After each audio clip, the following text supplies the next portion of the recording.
কিছুদিন আগেই সাফ ফুটসালের আসরে অপরাজেয় শিরোপা জয় করে বাংলাদেশ।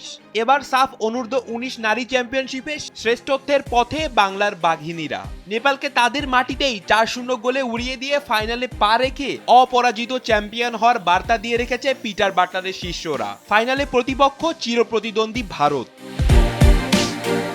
৪ দল নিয়ে নেপালে আয়োজিত হচ্ছে এবারের সাফ নারী অনূর্ধ্ব ১৯ চ্যাম্পিয়নশিপ। প্রথম ম্যাচে ভুটানকে ১২-০ গোলে বিধ্বস্ত করে আসর শুরু করে লাল সবুজের প্রতিনিধিরা। দ্বিতীয় ম্যাচে ভারতের বিপক্ষে জয়ের পর নেপালের বিপক্ষে বুধবার নিয়মিত একাদশে বড় পরিবর্তন নিয়ে মাঠে নামে বাংলাদেশ। স্বাগতিক নেপালের বিপক্ষে তবুও বেগ পেতে হয়নি পিটার বাটলারের শিষ্যদের। টুর্নামেন্টের বাইলজ অনুযায়ী শীর্ষ ২ পয়েন্টধারী দল বাংলাদেশ ও ভারত শিরোপার জন্য ফাইনালে লড়ছে।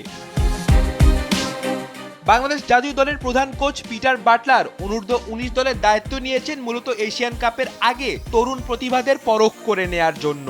প্রথম ম্যাচ শেষে সংবাদ সম্মেলনে তিনি বলেন, তবে আমার মনে হয় আমরা পুরো কন্ডিশনের সাথে ভালোভাবে মানিয়ে নিতে পেরেছি এবং আমাকে এটা বলতেই হবে, আমাদের মেয়েদের ডেডিকেশন, স্পৃহা দেখে আমি খুবই মুগ্ধ। পুরো টুর্নামেন্টে বাংলাদেশের পরিসংখ্যান এক কথায় অবিশ্বাস্য। ৩ ম্যাচে গোল করেছে ১৮টি, বিপরীতে হজম করেনি একটি গোলও। আগামী ৭ ফেব্রুয়ারি শিরোপার লড়াইয়ে বাংলাদেশের সামনে ভারত। লিগ পর্বে যাদেরকে আগেই ২-০ গোলে হারিয়েছে বাংলাদেশ, সেই মানসিক শক্তি আর গোল না খাওয়ার আত্মবিশ্বাস সঙ্গী করেই আবারও সাফ জয়ের স্বপ্নে বিভোর গোটা দেশ। রাফিদ বিন ইসলাম, সময়ের আলো।